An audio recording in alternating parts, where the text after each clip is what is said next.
científico dedicado al mundo de los animales de compañía y principalmente a eso que llaman ahí dirofilariosis. Ahora les contará él bien lo que principalmente son dos enfermedades que tienen que ver con los animales de compañía. Tengan en cuenta ustedes que aquí venimos a relacionarnos con nosotros mismos y en fin, y a estar medio en paz uno consigo mismo, a estar medio en paz uno con los demás y con los que están a su alrededor, y de una u otra manera nos toca estar también medio en paz y entendernos de una u otra manera con lo otro, con todos aquellos otros seres vivos que nos rodean, desde las plantas y los bichos y los insectos hasta los más cercanos que terminan siendo el perro y el gato, ¿verdad?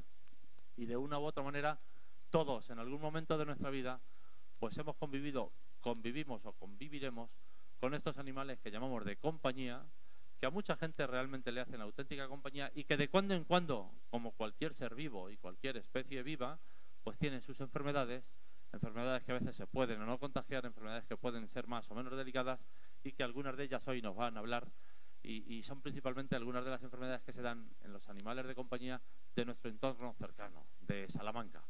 Para ello tenemos a Rodrigo Morchón, licenciado en Ciencias Biológicas y doctor europeo por la Universidad de Salamanca. Actualmente es profesor ayudante doctor en el área de parasitología del Departamento de Biología Animal de la Universidad de Salamanca e imparte docencia en los grados de Biología, de Farmacia y de Ingeniería Agrícola y también en diversos másteres, incluido el máster de formación del profesorado de Educación Secundaria de aquí de nuestra Universidad de Salamanca. Su principal línea de investigación es el estudio de la inmunopatología y los mecanismos celulares y moleculares de la patología vascular, muscular y renal de los animales de compañía, principalmente de los perros, de la dirofilariosis animal y humana, ¿verdad? A él le sale de carrerilla, pero a mí no, ¿eh?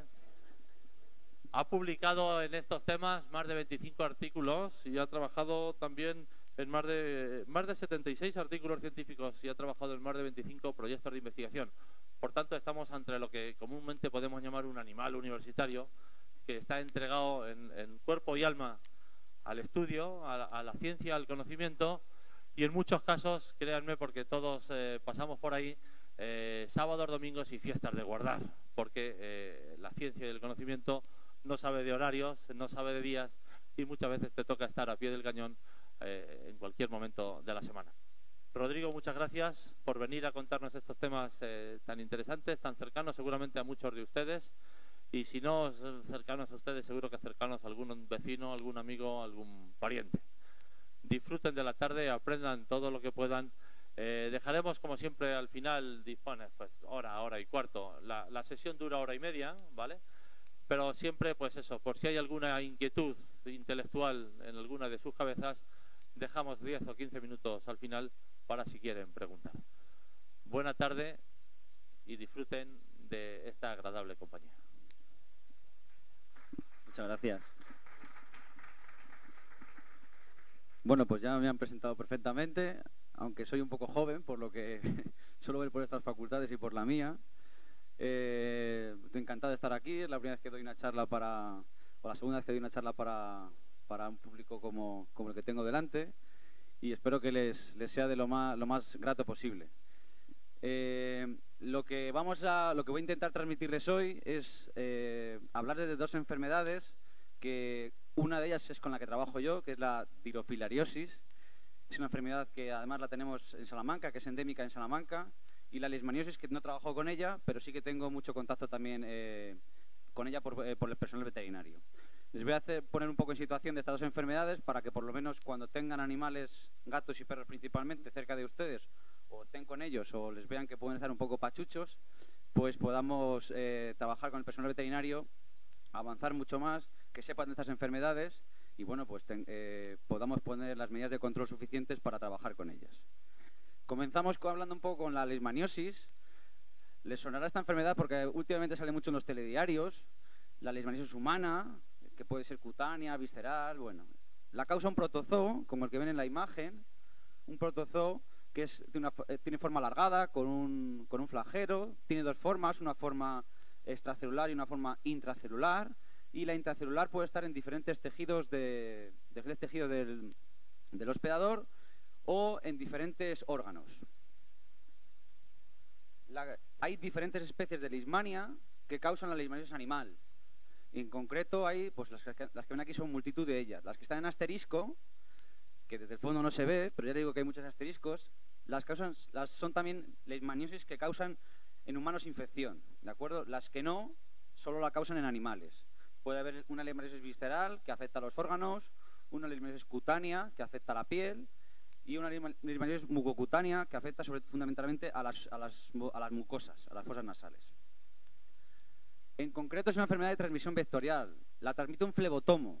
En los países del viejo mundo, como son Europa, que es donde estamos nosotros, Asia y África, es un flebotomo del género flebotomo, y en el Nuevo Mundo, en América y en Australia, se llama del género luzomía, pero son básicamente iguales. Esto que ven aquí es el flebotomo, que se ve es un ser muy, muy pequeñito. Esto que tienen aquí es la cola de una rata, ¿de acuerdo?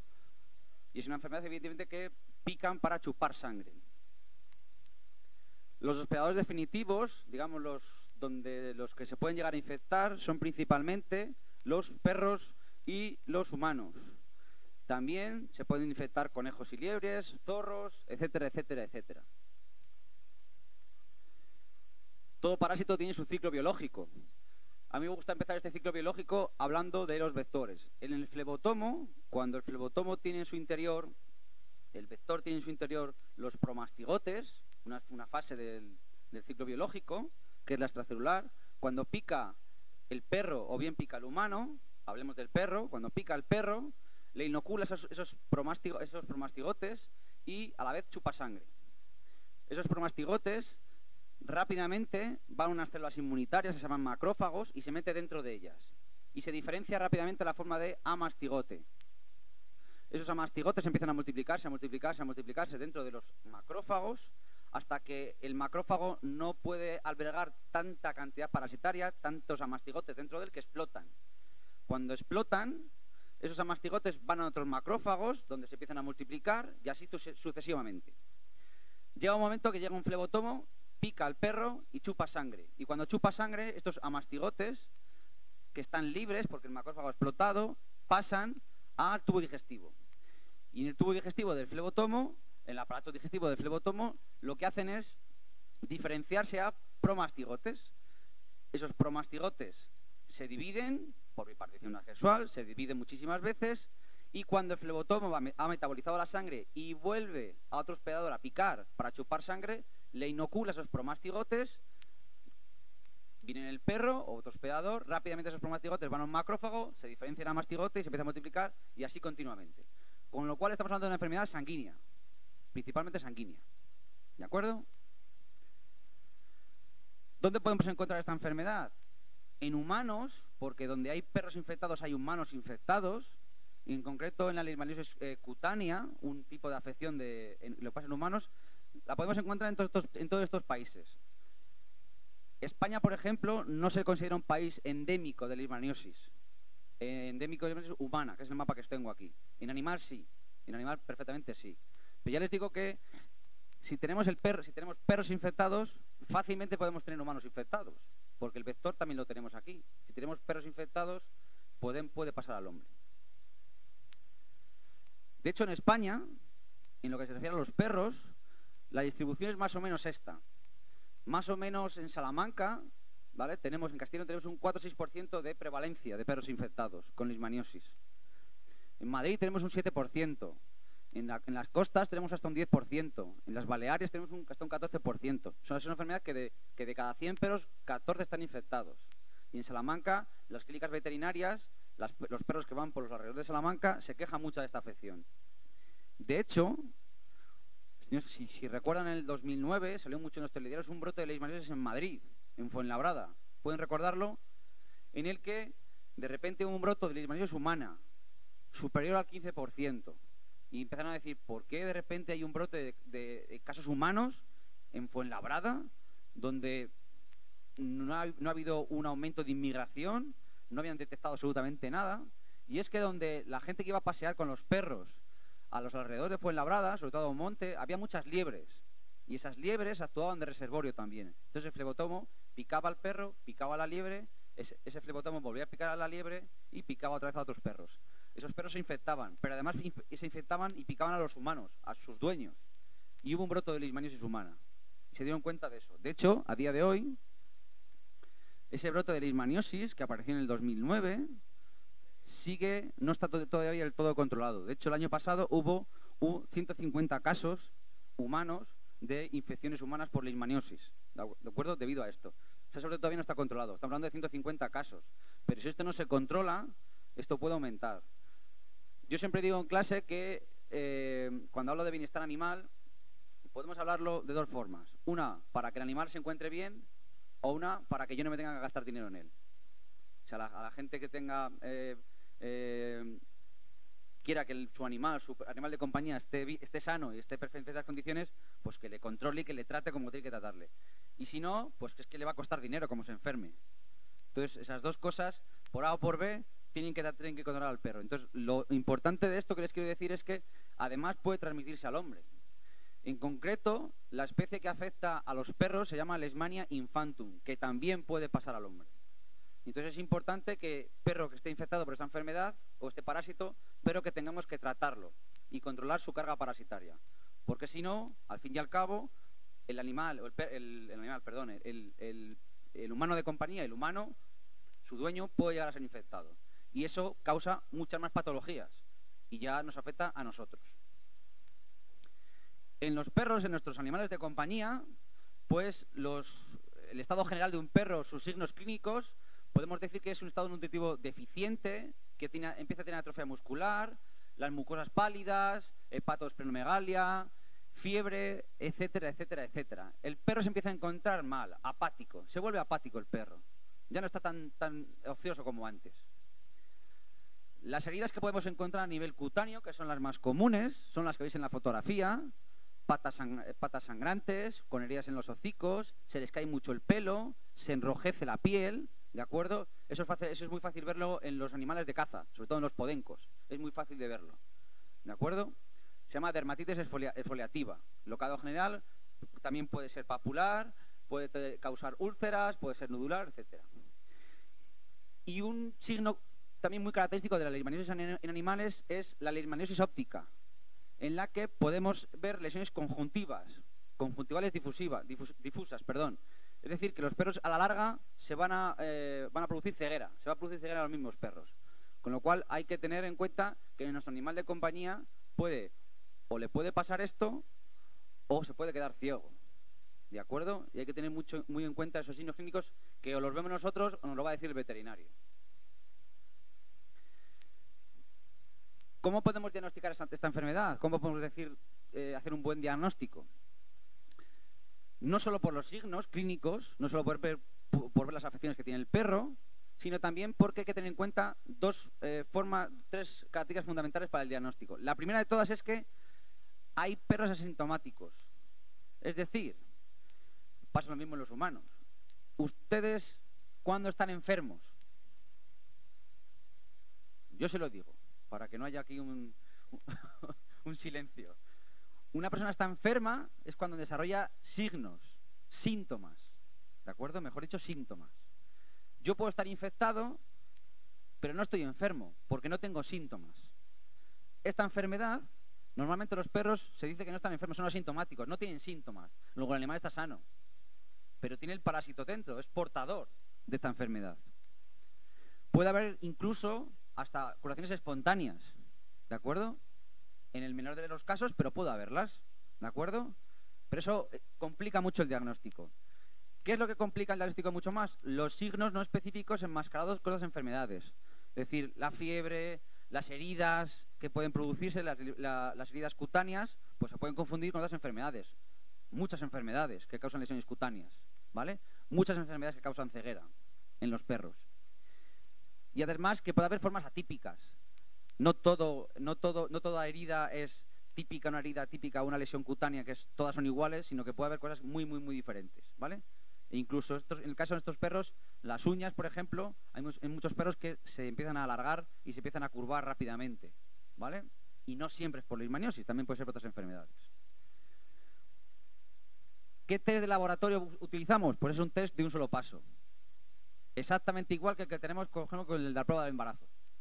En el que le echamos una gotita de sangre, en la prueba de embarazo le echamos una gotita de orina, y si tenemos una banda es positivo, es negativo. Si tenemos dos bandas, pues tenemos un problema.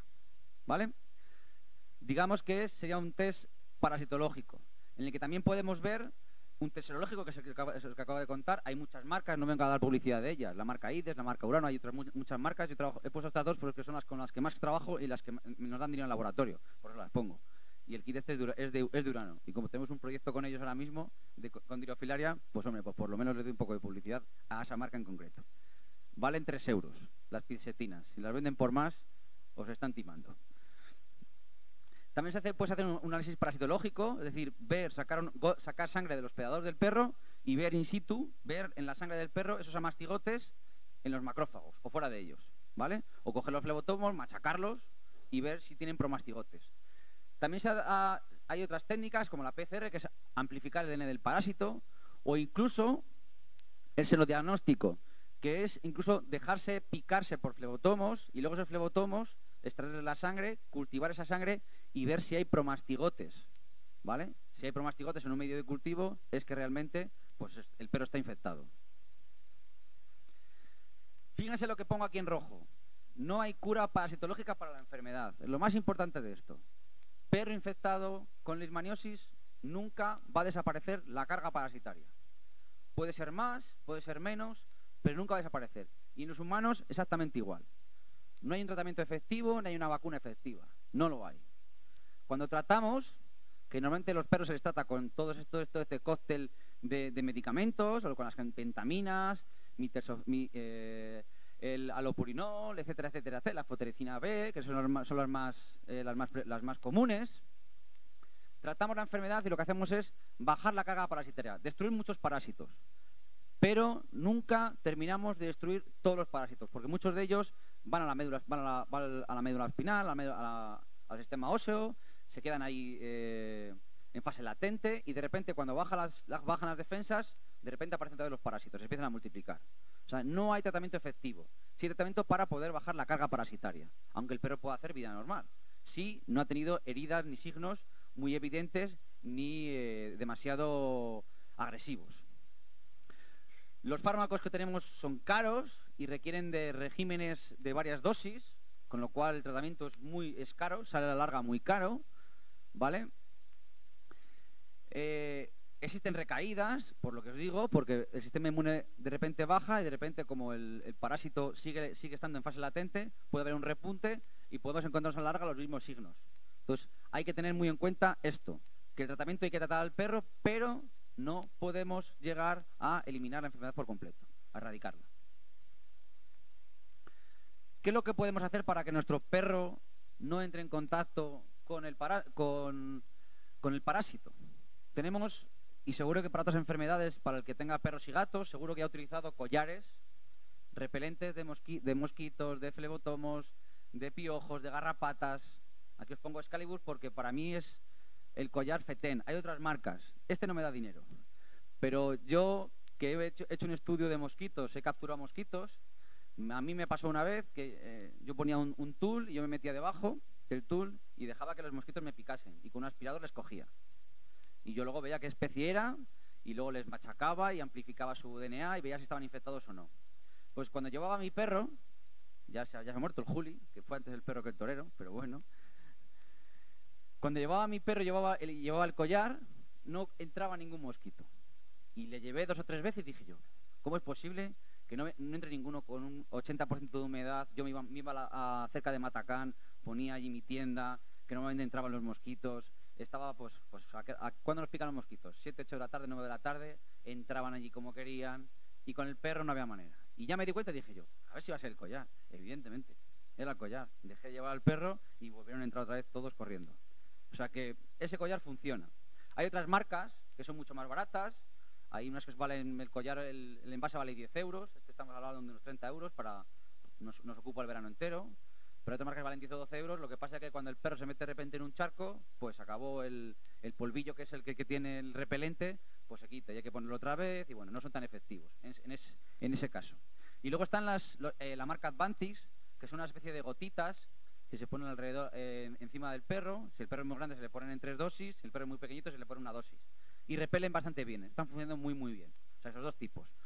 Podemos utilizar insecticidas o repelentes para que el flebotomo no pique. Y también en el mercado ahora mismo hay 2 vacunas. 2 que dicen que son vacunas. Las 2 están, una está desarrollada en Brasil, esta exactamente no sé dónde está desarrollada, pero las 2 tienen 2 componentes, 2 proteínas que parten del parásito, que las han podido extraer del parásito, y inmunizando a los animales, a los perros, desarrollan un sistema, una serie de anticuerpos que pueden proteger. Esta es la que se comercializa en España, de la marca Canilis. Yo lo que tengo entendido es que además de ser caro, hasta hace 5 años, hace 6, ya no me acuerdo, 6, 7 años estuve en Italia un año y medio y allí comercializaban una parecida y protegía un 30%. No estaban muy contentos los italianos. En un congreso que ha habido el año pasado en Madrid, utilizando esta vacuna, dicen que protegen, en un laboratorio, dicen que protegen el 90%. Yo solo les puedo dar ese dato, pero no está publicado todavía. Es a petit comité, me lo han dicho, ¿vale? Entonces, bueno, yo se lo digo, que aunque proteja el 30%, pues es mejor el remedio que la enfermedad. Esto es como decir, si de 100 perros salvo a 30, pero si es que si multiplico ese 100, le pongo un cero más, o le pongo un cero más de 100.000, de 10.000, de 1.000.000, pues estoy protegiendo a muchos perros, ¿vale? En Salamanca el censo puede ser creo que hay unos 40.000 perros censados. Censados. Hay mucha gente luego que no censa el perro, hay gente que lo utiliza de caza, etcétera, etcétera, etcétera. O sea, hay que tener en cuenta eso. Y ahora ya les hablo ya como de mi hijo. Este es mi hijo. Les voy a hablar un poco ahora de la dirofilariosis. La dirofilariosis es una enfermedad causada por un nematodo, un gusano, que se llama Dirofilaria mitis. Los machos miden unos 15-20 centímetros y las hembras llegan a medir hasta 30 centímetros. ¿Vale? Todo este manojo de gusanos que tienen aquí, podemos decir que son como las gulas. Bueno, podemos decir que son como las gulas. Un poco más finitos, ¿vale? Estos están extraídos del mismo perro. Y ahora la verán de dónde vienen. Tienen un color blanquecino, son alargados. Y los hospedadores habituales es el perro. El perro es el hospedador habitual, el reservorio habitual, el fetén. Los gatos también pueden estar infectados, incluso otros hospedadores, como zorros y como hurones. Por ejemplo, en las Islas Canarias, en Tenerife y en Gran Canaria, y aquí en Salamanca también es típico cazar, ir de caza con hurones, a por conejos, ¿de acuerdo? Pues en Gran Canaria, principalmente, y en Tenerife, que es en las 2 universidades con las que yo también trabajo y colaboro, pues estamos recibiendo muestras de hurones infectados por dirofilariosis. Con lo cual, pues hay que tener eso en cuenta. Normalmente el hurón no es un hospedador, no es un animal de compañía, pero hay gente que sí que lo tiene como de compañía. Incluso yo en Madrid me he encontrado una persona hace muchísimos años, cuando iba al aeropuerto, cuando estaba terminando de hacer la T4, en el aeropuerto con su hurón, entrando en el aeropuerto con una correa y de paseo con él, o le llevaría de viaje o lo que sea. Pues como los cerdos chinos, que están muy de moda. O sea que, pues fíjate.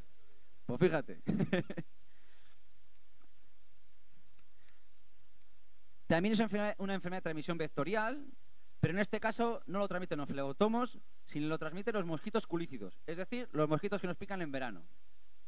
Y en Salamanca tenemos lo que queramos, un montón. Normalmente son del género Cules y del género Aedes. Cules pipiens, Aedes tayleri, Aedes vexan. Tenemos un montón de especies que las tenemos en Salamanca. En concreto, en nuestro laboratorio, con el estudio que hicimos de vectores, descubrimos que una especie de esas Cules pipiens es la que transmite la enfermedad en Salamanca. Este es el vector, este es una especie de vector del género Aedes, en la que aquí tenéis la proporción de que está a punto de picar, o está a punto de picar en la piel. ¿Para qué? Para chupar sangre y que vaya al abdomen. Y estas son larvas de los mosquitos que las podemos encontrar principalmente en los tiestos. Cuando regamos mucho la planta y de repente decimos, ¿cuándo pensamos que está mal hecho? ¿Cuándo pensamos que la planta está enregada? Cuando rebosa el plato de agua. Pues eso es, la planta está mal regada. Pues en ese plato de agua, que rebosa de agua, estos mosquitos ponen huevos y salen estas larvas. La larva se convierte en pupa y la pupa en adulto. Y entonces tenemos el caldo de cultivo de mosquitos. en nuestra casa, en nuestros tiestos. O sea, que tengan cuidado en verano, sobre todo, cuando regamos las plantas. ¿De qué se alimentan? De sangre, ¿de acuerdo? Es una enfermedad sanguínea. Aquí tengo una imagen que me hace muchísima gracia, que es un mosquito que le está diciendo al otro, joder, ¿qué susto has tenido? Que has picado justo una arteria y te estás hinchando de sangre, ¿de acuerdo? Y exactamente igual, aquí otro igual, otro mosquito que dice, pero bueno, yo que tengo un abdomen muy pequeñito, pico sangre y no tengo nada de sangre, que cada 15 días tengo que intentar volver a picar para coger sangre, y vas tú con una jeringuilla y sacas 5 mililitros de un golpe, ¿no? Pues son dos imágenes que pues a mí me hacen especialmente gracia, por eso se las muestro. Se alimentan de sangre, por lo tanto hablamos de una enfermedad sanguínea. ¿Dónde están esos mosquitos y esas larvas de esos mosquitos? Yo os lo he dicho, además de estar en los tiestos, están en las charcas, en los canales de riego, ¿de acuerdo? Y es así como las capturamos. Los mosquitos es como los capturamos. Ponemos una luz, un tool, y además de meternos nosotros, pues ponen esa luz y les capturamos. Y tenemos que ir a los canales de riego con bateas para poder coger ese agua y ver si hay larvas o no. Estos son José y Chari, que está ahí arriba, que va a un canal de riego, a una charca. Estos son fotografías de Murcia, no de Salamanca, pero tenemos que ir a esos sitios para poder saber si hay larvas o no, y si hay larvas es que hay mosquitos adultos, ¿vale? ¿Cuál es su ciclo biológico? Esos vermes adultos, en el perro fundamentalmente, que es su reservorio principal, están en el corazón. En el corazón podemos encontrar hasta 100 vermes, hasta 100 gusanos, ¿de acuerdo? Entre 50 y 100 gusanos. En el gato, que es un hospedador, se le empieza a considerar como accidental, podemos encontrar de 1 a 3 vermes. Es muchísima menos carga parasitaria. En el perro, esos gusanos, por reproducción sexual, machos y hembras, se reproducen y ponen microfilarias y van al torrente circulatorio. Cuando llega un mosquito y chupa sangre para alimentarse, esas microfilarias son ingeridas por el mosquito. En ese vector, esas larvas o microfilarias se transforman en larva 2 y en larva 3. El mosquito tarda en digerir la sangre 15 días, más o menos. A los 15 días necesita otra vez ingerir sangre. Tiempo suficiente para que esas microfilarias se hayan convertido en larva 3. Esas larvas 3 están preparadas en la probóscide, que es el aparato bucal por donde pica el mosquito, están ya preparadas para que cuando vuelva a picar a otro hospedador, a otro perro, al chupar sangre, esas larvas entren en el hospedador, en el perro. Esas larvas crecen a larva 4 hasta adulto, llegando a la arteria pulmonar y al ventrículo derecho del corazón. Con lo cual van a estar en el corazón principalmente. En los gatos exactamente igual, pero los gatos normalmente son amicrofilarémicos. Es decir, no vamos a encontrar larvas, con lo cual no es un buen reservorio, porque aunque el mosquito pique en el gato que esté infectado, aunque chupe sangre, no va a chupar microfilarias, las va a chupar del perro. ¿El humano puede llegar a ser infectado? Sí, y se le considera como accidental. En los humanos, cuando el mosquito nos pica, y nos pica una larva, esa larva crece hasta L4 como mucho, y se emboliza en las microarterias pulmonares, de las arterias pulmonares. Se embolizan creando un nódulo pulmonar. Esto es una radiografía en la que aquí no debería haber nada, debería estar todo de este color. Y esto se puede confundir con cáncer. Si esto lo ve un médico, se asusta. Dice, aquí pasa algo, y yo también me asustaría. Entonces, en las zonas donde hay esta enfermedad, se hace un diagnóstico diferencial. Además de hacerse los análisis pertinentes sanguíneos, antes de hacer los análisis tumorales, lo que se hace es hacer una punción en ese nódulo y se ve qué es lo que es. Si es un nódulo calcificado, pues no pasa nada. Es totalmente benigno. Es una enfermedad benigna en humanos. ¿De acuerdo? Que a veces se puede confundir con cáncer, y haciendo esto, pues si se hace una biopsia y se ve que es algo calcificado, pues posiblemente sea por una anomalía o bien porque sea causado por infección por Dirofilaria mitis. Con lo cual, benigno, no hay ningún problema, no hay ni que operar muchas veces. ¿Qué causa en perros? En perros es una enfermedad crónica, grave y fatal. El perro se puede llegar a morir por esto. Lo primero de todo, lo que causan estos vermes en las arterias pulmonares es altera la capacidad de relajación de los vasos, disminuye el calibre, aumenta esa permeabilidad de esos vasos y causa también endoteritis proliferativa, que son vellosidades en el endotelio vascular, una especie de pliegues. ¿Eso qué es lo que hace? Aumenta la presión sanguínea, reduce el riego sanguíneo, con lo cual aumenta mucho la presión. Si aumenta mucho la presión y aumenta la permeabilidad de esos vasos, ¿qué es lo que hace el líquido que está dentro de los vasos? Sale al parénquima pulmonar, creando un edema pulmonar y, como consecuencia, hipertensión pulmonar.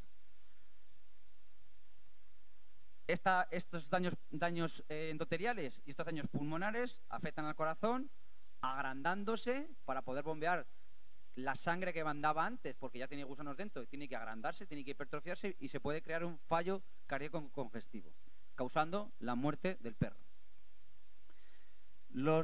Hemos demostrado hace poco en nuestro laboratorio que los riñones, luego lo veréis, también se pueden llegar a verse afectados. Incluso puede haber microfilares en esos riñones, con lo cual ya tenemos otro órgano que está afectado. Y estamos llegando a pensar que el hígado también puede llegarse a afectar por esta enfermedad.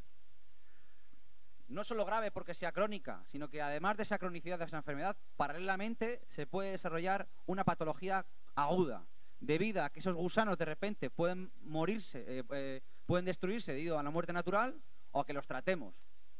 ¿De acuerdo? Esas proteínas que se liberan agudizan mucho más los daños endoteliales, se crean trombos, que es una complicación muy grave para esta enfermedad. Se crean trombos que agudizan las lesiones pulmonares y, evidentemente, el fallo cardíaco congestivo pues acelera mucho más y podemos llegar a la muerte del hospedador más rápidamente. Esto es lo grave de la enfermedad. Aquí lo que tienen son esas lesiones que os he dicho, lesiones a nivel de las arterias, a nivel pulmonar, de bronquiolos y alveolos.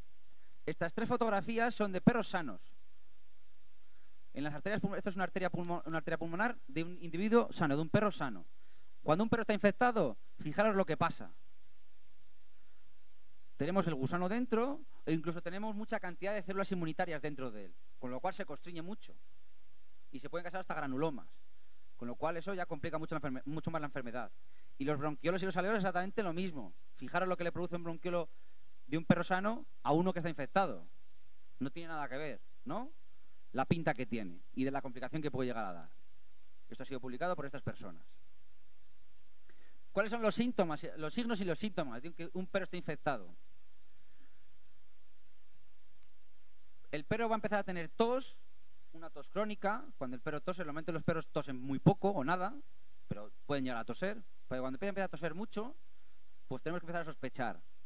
Cuando corren y empiezan a tener disnea, se cansan enseguida.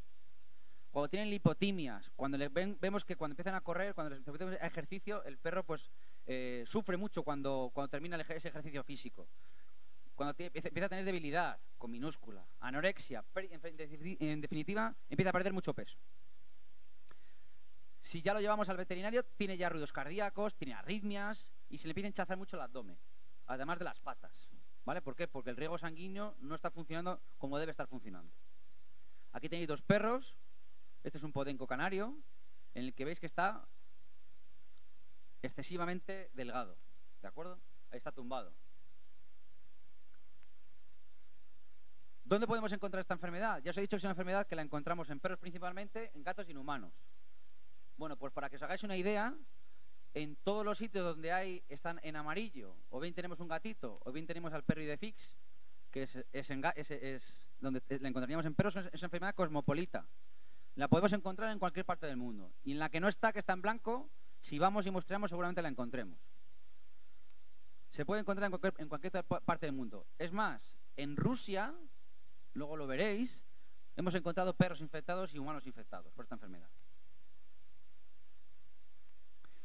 De hecho, en Europa, en animales, hasta el año 99, se consideraban endémicos países como Portugal, España, el sur de Francia, Italia y Grecia. Y se acabó. Pero a día de hoy, fijaros cómo ha aumentado la enfermedad. Ya se consideran endémicos muchos países del centro y norte de Europa. Aquí tenéis la línea del 99. ¿Y hacia dónde se expandió la enfermedad? Es más, la tenemos hasta también aquí. Que esto ya es Rusia. El sur de Rusia. En concreto es una zona que se llama Rostov-na-Donu. Tenemos muchísimos perros infectados en esa zona, a nivel animal. Con lo cual, ¿por qué pasa esto? Porque no se han tomado las medidas preventivas idóneas para atajar la enfermedad. ¿Qué riesgo hay en España? Bueno, pues en concreto, este es el mapa de distribución actualizado de la dirofilariasis en perros, de la dirofilariasis cardiopulmonar canina, la enfermedad en perros, en la que, fíjese, en Salamanca tenemos una prevalencia media del 10% en toda la provincia, pero justo en esta zona tenemos un 33%. ¿Y esa zona saben lo que es? Ahí en concreto, el aeropuerto de Matacán. Y dicen que en Salamanca esta enfermedad no existe. Pues existe, porque yo he ido, hemos tirado casi 1000 perros de toda esa zona y de 100, 33 estaban infectados. Y algunos de ellos tenían microfilarias. Y los veterinarios en el 2006 no me creían. Y ahora han empezado a creernos. Y ya poco a poco pues se va tomando conciencia y ya los perros de esa zona, el cliente va a la veterinaria y le dice que le haga un test preventivo, un test de dirofilariasis para ver si el perro está infectado o no. Porque como es asintomático, generalmente el perro no desarrolla síntomas hasta que ya el perro cuando se complica ya empieza a desarrollar esos síntomas. Toda la cuenca de los provincias que rodean al Mediterráneo, tenemos Ibiza que ya ha llegado hasta un 38%, en Canarias tenemos una media de un 20-30%, en Tenerife y en Gran Canaria, venimos en Gran Canaria del 60%, que es con los que más trabajamos, y allí sí que se ha concienciado muy bien a los cazadores, que son normalmente los que tienen los podencos canarios, esos no están infectados, y sí que tratan a esos perros ya preventivamente, y por lo menos se controla mucho más. Ha bajado del 60 al 20. Fíjense el trabajo que se ha hecho ahí en 10 años. Tenemos zonas como Huelva, que tenemos un 36% de perros infectados. Son muchos perros infectados. A día de hoy sabemos que en Andalucía, la Junta de Castilla y León, en época de crisis, ha tomado el Colegio de Veterinarios de Andalucía ha tomado cartas en el asunto y a todos sus veterinarios les da cursos de formación para esta enfermedad, para que le digan a los propietarios que por lo menos traten preventivamente y tomen las medidas de control oportunas para que el perro no se infecte y si está infectado se trate.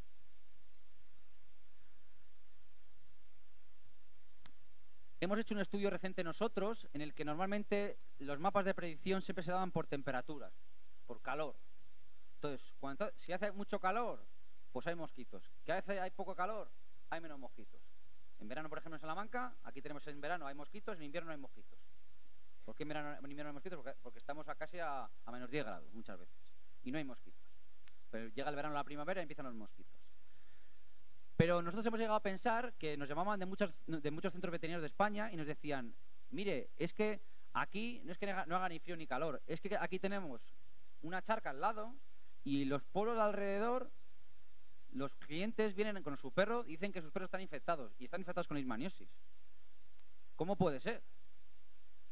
Pues hemos hecho un mapa de predicción en el que hemos metido también, además del calor, hemos metido también las temperaturas, hemos metido la pluviosidad, lo que llueve y además dónde hay canales de regadío.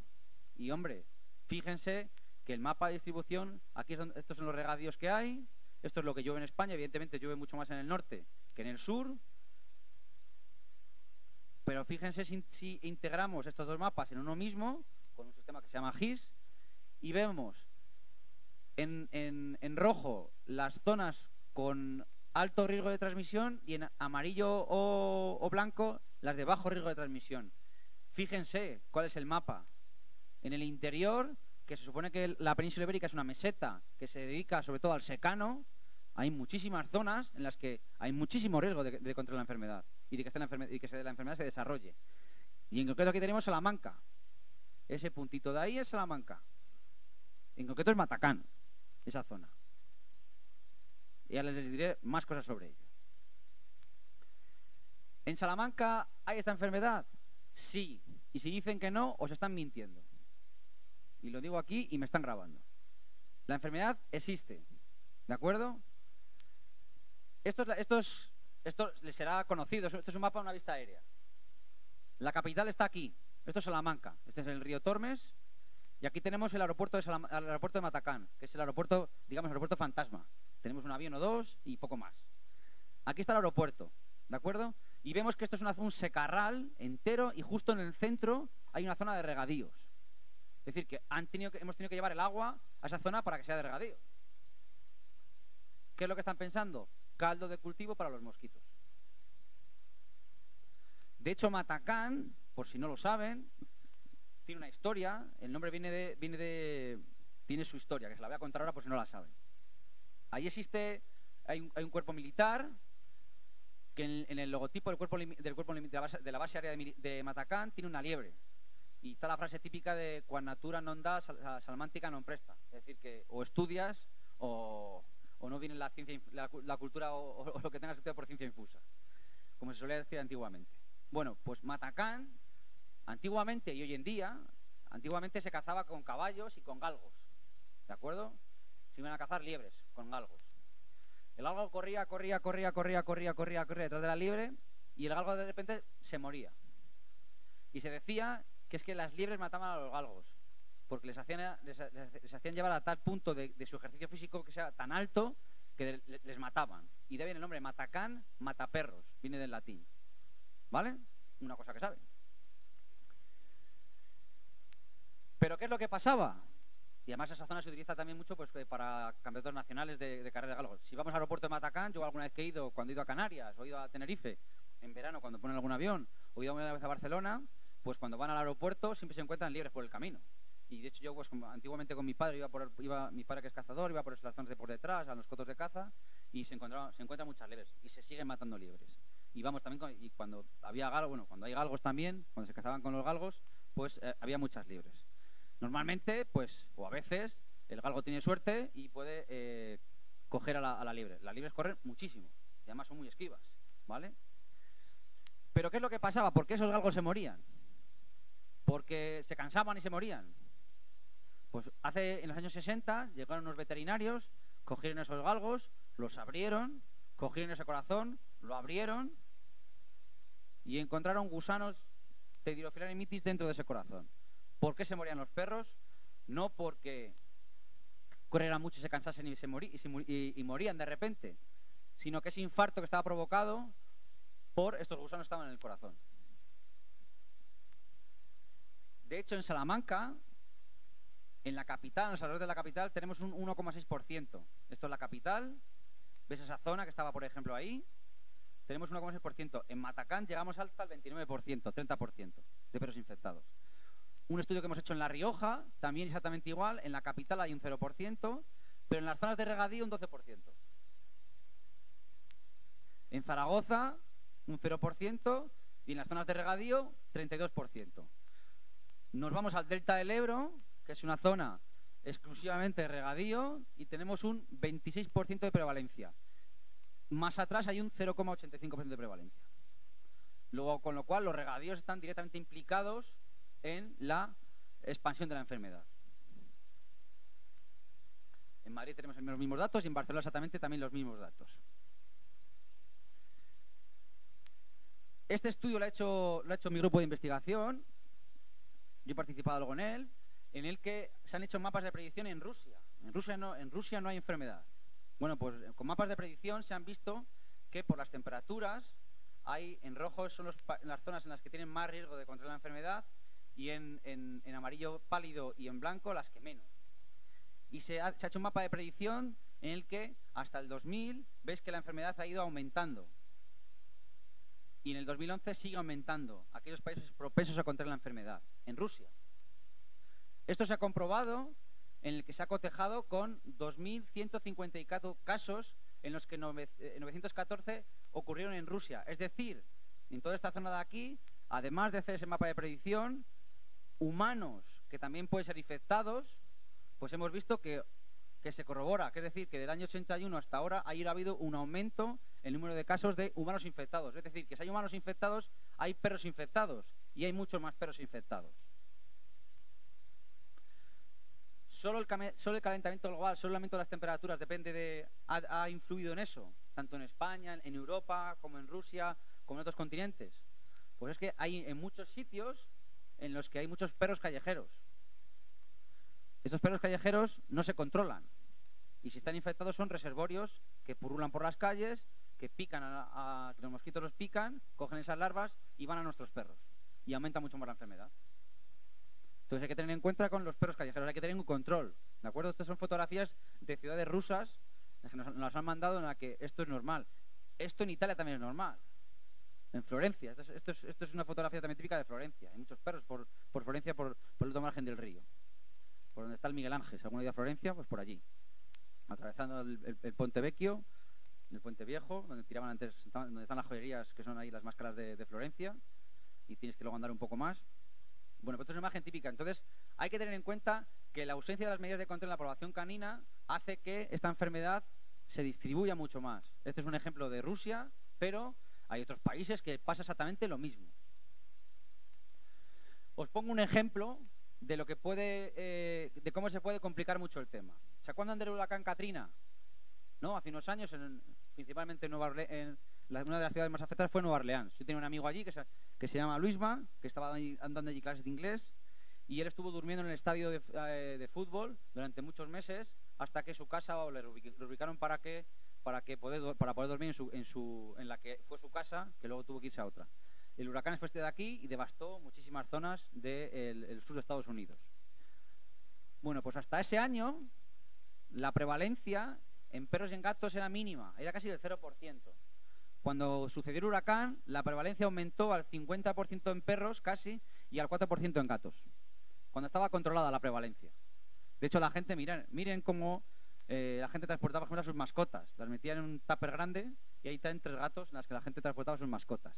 O sea que una catástrofe lo que hace es que esas medidas de control que se tomaban, y Estados Unidos es un país, sobre todo el sur, es un país que además tiene una sociedad, la American Herbal Society, que tiene un programa de control muy exhaustivo y hay mucho dinero para esta enfermedad, para estudiarla, para poder tratar y controlarla. Pues lo que hace un desastre natural, lo que hace es aumentar mucho la prevalencia. Con lo cual, pues hay un terremoto, exactamente lo mismo puede pasar. ¿Cuál es el diagnóstico FETEN para esta enfermedad? Pues el diagnóstico FETEN son las pruebas de diagnóstico serológico, los test de un solo paso, los test de antígenos en perros. Exactamente igual que en el caso de la leishmaniosis o como los test de embarazo. He hecho una gotita de sangre, si tengo una banda es negativo, si tengo 2 bandas es positivo. Esos test cuestan unos 6 euros. Si les cobran más, no les digo lo que es. Pero normalmente son 6 euros. Lo para que el veterinario tiene que hacer un examen más exhaustivo del animal, ¿vale? Además, tenemos que ver si tienen, por el test de no, si tienen microfilarias. Si ya hay microfilarias es que hay mucha carga parasitaria, ya hay muchos gusanos. Y además hay microfilarias, y es un portador. Porque ya hay microfilarias y es más propenso a que el mosquito pique y puede infectar a otros perros. Con lo cual el perro seguramente, si tiene microfilarias, ya está en una patología un poco avanzada. En los gatos existe un test, no es un test que detecta antígenos circulantes, porque si yo detecto antígenos, son proteínas del parásito, estoy detectando directamente la presencia del parásito. Si yo detecto anticuerpos, estoy detectando indirectamente la presencia del parásito. ¿Qué significa eso? Que el parásito, el gato, está infectado o lo ha estado, pero no sé si en ese mismo momento está. De hecho, bueno, se me están grabando y no lo puedo decir, pero este test, que es de una marca en concreto, no funciona bien y lo han quitado del mercado, ¿vale? Ahora mismo no se comercializa este test. O sea que en gatos solo sería hacer una prueba de ELISA, una prueba de anticuerpos, que nosotros en nuestra laboratorio tenemos patentada y a nosotros nos llegan muchas muestras de gatos de muchas zonas de España iba a decir del mundo para darse un poco de prestigio, pero sí, nos llegan zonas de Rusia, de América, de muchas zonas de América del Sur, nos llegan de muchos sitios para poder hacer un control y nos piden también la patente para que en otros sitios la puedan desarrollar. Estas son las microfilarias que podemos encontrar en la sangre, estos son los test. Este es el test IDES, que funciona muy bien. Este es el test Urano, que también funciona muy bien, ¿vale? Que tiene una especificidad del 100% y una sensibilidad del casi del 60%. Ha aumentado bastante más últimamente, ahora casi del 90%, y eso significa que se repite muchas veces. Es decir, que sea específico, es que justo es específico para una especie en concreto y sensible que se repita muchas veces. Y ya estamos en el 90%, ya ha pasado del 60 al 90%. Y evidentemente el test de NOT, para ver microfilarias, tiene una especificidad al 100%, es decir, que veo la microfilaria, la veo en la sangre, pues es que está infectado y tiene larvas, pero no sé qué especie puede ser. Pueden ser Dirofilaria mitis o pueden ser otras. De hecho, Dirofilaria mitis se puede confundir con Dipetalonema, se puede confundir con Dirofilaria repens, con otras. Hay que hacer luego otro tipo de diagnóstico en esas larvas, teñirlas y ver cómo se tiñen y así yo ver qué especie es. ¿Cuál es el tratamiento indicado para esta enfermedad? Pues depende de la gravedad del perro, del diagnóstico que tenga, si es una fibrosis subclínica, una moderada, si es grave o es un síndrome de vena cava. Se clasifican como clase 1, clase 2, clase 3 y este síndrome. Pues hay que hacer una terapia adulticida colateral o bien una terapia sintomática primero para quitar los síntomas y luego tratar. Es decir, que el perro, si tiene tromboembolismos, lo que hay que hacer no es tratarle de repente. Vamos a matar a los gusanos, pues matamos al perro. Antiguamente el tratamiento que había es que matabas al 70% de los perros. Entonces ahora lo que tenemos que hacer es primero hacer un test para medir el dímero D, y lo que hacemos es ver si tiene mucho trombo o no tiene trombo, mucho tromboembolismo, poco tromboembolismo. Lo que hacemos es tratar eso para eliminar esos trombos y ya tratar y empezar a eliminar primero las microfilarias y luego los gusanos. El tratamiento se hace normalmente con ivermectina, con inyecciones y con dosiciquina, que es un antibiótico. No he hablado de una bacteria endosimbionte que tienen estos parásitos, que se llama Wolbachia. Lo que se hace es, con un antibiótico, eliminar esa Wolbachia, y como es un organismo endosimbiótico, pues por simbiosis uno no puede vivir sin el otro. Con lo cual, si matas la bacteria, poco a poco vas matando a los gusanos. Entonces no es lo mismo matar 100 gusanos de repente que 50 o 30. El perro sufre muchísimo menos, ¿vale? Y por ahí van los tratamientos encaminados. Las inyecciones, por ejemplo, son intramusculares y al perro le duele muchísimo. Le duele muchísimo. Entonces, bueno, y son bastante caras. Después de haber explicado lo que es la leishmaniosis, voy a decirles en dos diapositivas cuáles son las principales líneas de investigación de mi laboratorio donde yo trabajo, y así pues me doy un poco de publicidad. Si alguno tiene dinero de la Junta de Castilla y León o del Ministerio, aquí estamos. Bien, hemos descubierto, ya les he dicho, hemos descubierto recientemente que además los riñones se habían afectados. ¿Por qué hemos visto esto? Porque hemos visto que nos mandaban orina de esos perros infectados y veíamos que en esa orina había proteinuria, había proteínas en la orina. ¿Qué significa eso? Que los riñones estaban filtrando mal. Porque en la orina tiene que haber algún tipo de proteína, pero no una elevada cantidad de proteínas. ¿De acuerdo? Vimos qué proteínas eran y vimos en perros que se morían, se sacrificaban, nos mandaban esos riñones los cortábamos, los teñíamos, hacíamos secciones y veíamos que estos son glomérulos de perros sanos y estos son glomérulos de perros infectados. Veis que hay una cantidad de células inmunitarias y ese tejido ya no está totalmente descontrolado. Entonces, una glomerulonefritis con infiltración inflamatoria e incremento de la matriz glomerular en perros microfilarémicos, infectados con gusanos y microfilarémicos. De hecho, vimos hasta microfilares en los riñones, en los glomérulos. Y vimos incluso hasta proteínas de esa bacteria endosimbiótica que les acabo de hablar, que estaban en esos glomérulos. Es decir, que los glomérulos estaban afectados, que el riñón estaba afectado. Con lo cual, por eso tenían esa proteinuria en la orina. También estamos inmersos en ver los mecanismos de supervivencia, cómo el parásito puede sobrevivir en el hospedador, porque el hospedador no es que se infecte, el hospedador lo que hace es atacarlo. Pero el parásito ha desarrollado una serie de mecanismos de supervivencia del parásito. Y estamos trabajando ahora mismo con el sistema fibrinolítico. El sistema fibrinolítico es un sistema que lo que hace es disgregar los coágulos. Entonces, estamos trabajando en qué moléculas del parásito, qué moléculas el parásito excreta para que active el sistema fibrinolítico y pueda disgregar esos coágulos y el parásito pueda vivir mejor. Porque si hay coágulos, el parásito no fluye por la sangre, y si hay coágulos, el parásito pues fluye peor por la sangre y causa muchos más daños. Tenemos básicamente esas dos líneas de investigación, más la que les he hablado de los vectores, de ver qué vectores transmiten la enfermedad.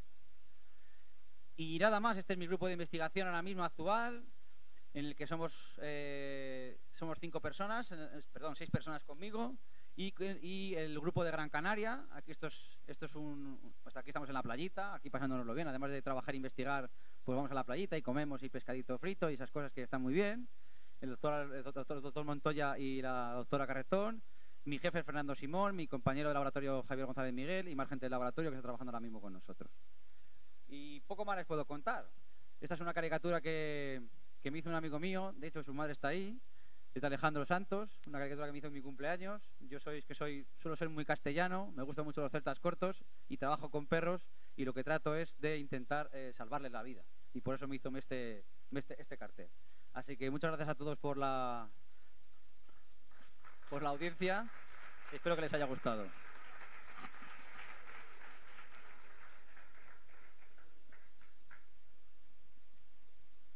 Si tienen alguna pregunta o alguna demanda. Sí, dígame. Buenas tardes. En humanos, esta enfermedad. En humanos es asintomático, no hay síntomas.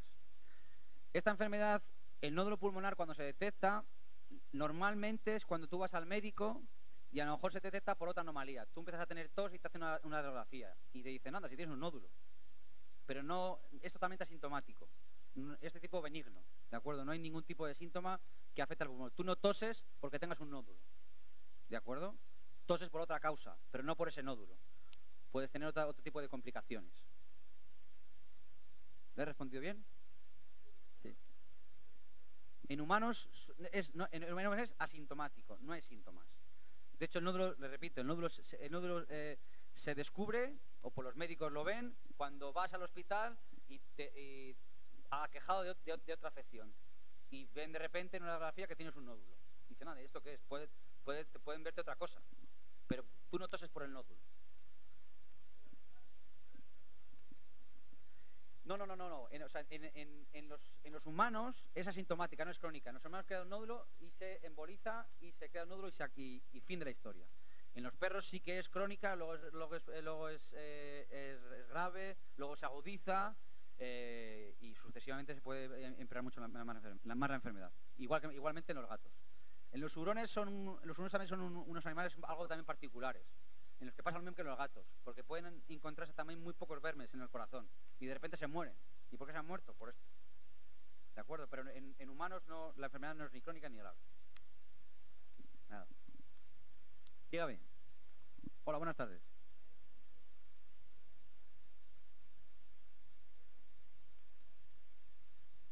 ¿Dónde vive? En la capital. Vale. Si normalmente yo la recomendación que doy siempre es que si los perros están en la capital o en los parques, pues que en la zona, cuando llegue la primavera, ya les empiezan a poner los collares preventivos o las gotitas para que los mosquitos no les piquen. Lo primero que tienen que hacer. Y luego, si quieren hacer un diagnóstico preventivo, por si acaso,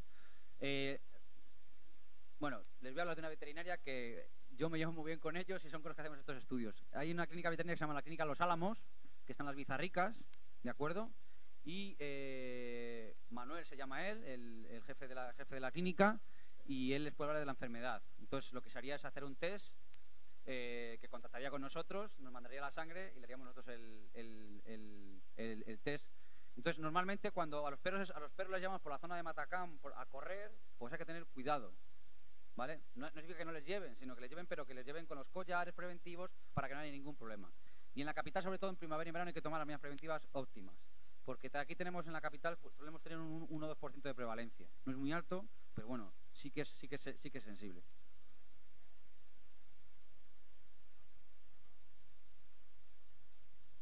Si no tiene los síntomas, o sea, si nunca le ha visto síntomas de ningún tipo, si está en la capital normalmente, no conviene. O sea, no hace falta, ¿de acuerdo? No hace falta gastarse el dinero.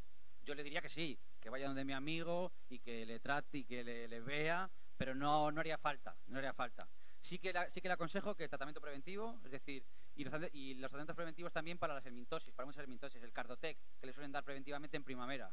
Eso también se los aconsejo que les den a sus perros porque protege. Por si acaso les llega a infectar, Cardotec también protege algo de esas infecciones que son microfilarias. O sea, primero Cardotec preventivamente entre abril, mayo ya le estamos dando el preventivo y además luego los repelentes para los mosquitos. Pero vamos, la clínica veterinaria de las Bizarricas es muy buena clínica. Sí, dígame.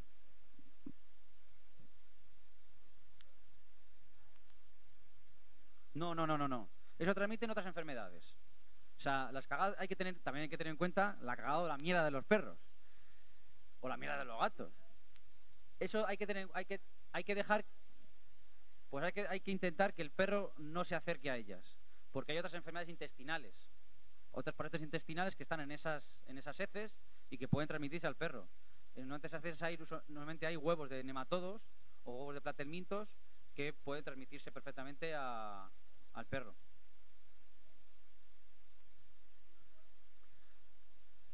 Pues hay que intentar que cuando llueve no sacar al perro. Ah, vale. Pues cuando... O sea, hay parasitosis que están en el perro, intestinales, que pueden ser transmitidas al humano. Sí. Entonces hay que tener en cuenta, por ejemplo, es muy típico de... Vamos con los niños al parque. Venga, vamos al parque todos. Y los perros están en los parques. La gente no tiene mucho cuidado de tener las zonas que están controladas para los perros. Pues venga, vamos. Y al niño lo descontrolamos. Y a lo mejor no sabemos ni lo que está tocando. Pues hay que tener cuidado, porque el niño o nosotros podemos también podemos contagiarnos con algún tipo de enfermedad y lo que sería una zoonosis que va del perro al humano y hay que tener cuidado. O sea, el niño no toques eso, pues será por algo. O sea, hay que tener mucho cuidado.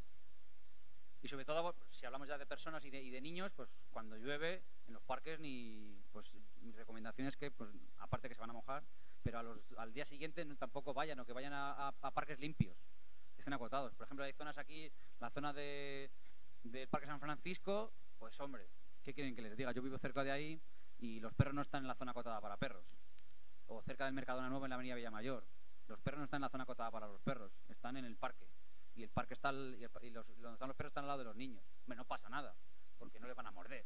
Pero bueno, podemos tener otras complicaciones que, por no haber tenido el cuidado adecuado, pues podemos tener un pequeño problema que no debería ser ese problema.